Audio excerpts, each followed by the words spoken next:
el kell érned egy bizonyos kilót, hogy legyen, mert különben tényleg. Ez más kérdés, hogy én nincs. Azzal aztán az azt kezdő emberek Kóbor Sámuel, a Vasasnál Korányi Zsoldizsák kezd, a haladás vélsős Kambi Bence Máté az első, az Iténál Köszöni Zalán, a Győri Ácénél Takács Levente, még az eszvélsőnél Balogh Tényleg József. Jelenleg itt vannak a pályán. Gyere Zalán! Gyere Zalán!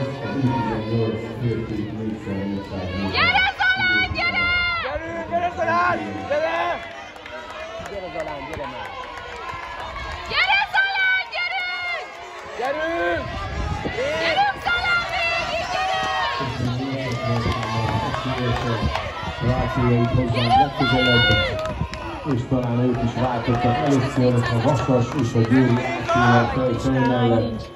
Második emberek az SVS-nél Szalai Dávid, a Győri Ácénél Kapi Ádám, Üténél Bújdosó Géza, a Haladás vélsőnél Vittaler Leventét láthatjuk 73-assal, a Vasasnál Balinszki Simon, és a Balázsányi Zsák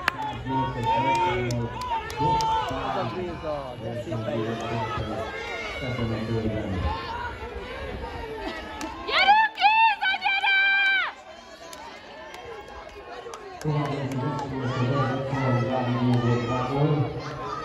Gyere Géza, gyere! Gyere Géza! Gyere! Gyerünk Géza! Gyerünk! Gyerünk Géza, nyomjad végig, gyerünk! Gyerünk Géza! A Győri Ácénél Piller Ádám, Üténél Veres Patrik, Haladás vélsőnél Simon Márton, a Vasasnál Horváth András, az Alaszánál Weber Dominik indul. Ugye Veres Patrik és Szilbert Titus elsősorban középtávon szokott indulni, így érdekes lehet, hogy 400 méteren mit tudnak.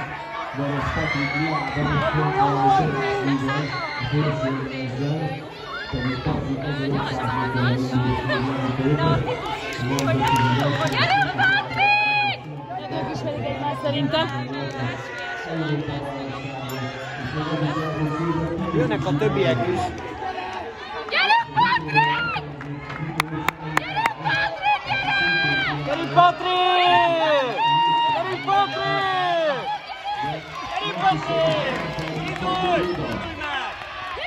Aki szenzációs országos csúcsokat tudott futni fedett pályán. Ja igen, a Pandúr Hupa és Csányi Pál. izének és a Havasi-nek tényleg döntöttek. Biztos, hogy az edzők indítottak egy külön órát, hogy Huba és Pali mit fut az utolsó 400-on. Gyerünk Patrik! Hiszen úgy látom, hogy 200-al a vége előtt, hogy Pandúr Hupát elnézett utolérni.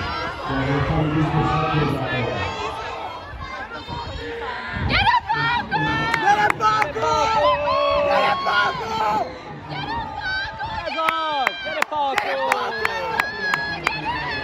Gyerünk Pákó! Gyerünk Pákó! Pákó! Pákó! És be! És be!